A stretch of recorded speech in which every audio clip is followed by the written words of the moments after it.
Do you want to know the reason I went to work? I got married in 1949, and I had 4 children and stayed home with them. And my husband lost his job.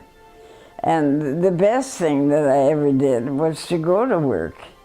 In 1965, my husband said to me, he said, "You would be excellent in real estate." And so he knew all the real estate men because of his insurance background. And he would invite them over to meet me. And they just laughed because there were no women in real estate. And so he said to me, "Well, why don't you start your own business and hire only women because they work harder than men?" I started with Willie Francis from Gamble Agencies, and we became the #1 firm in the city in 3 years. And then the real estate men wrote the Human Rights Commission, and they wrote me and said I was discriminating against men. I had to hire men. I love that story. Everything that I did along the way became lessons. I think the first step is to decide what business you want to get into. Whether you start at the bottom, just because you have a degree, you don't have to start at the top.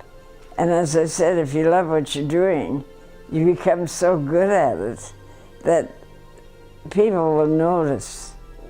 And they will say, "I need you, I want you in this area." I used to tell the students I spoke to, if you get a job as a waitress, do the best you can.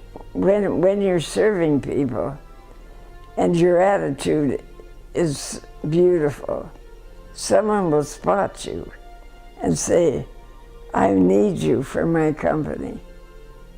And the opportunities will come.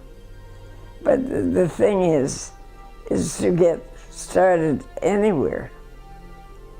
But do an outstanding job, because there's only 10% of the people that do an outstanding job. The rest want the government to do it for them, the boss to do it for them. But the outstanding people, there's no stopping them.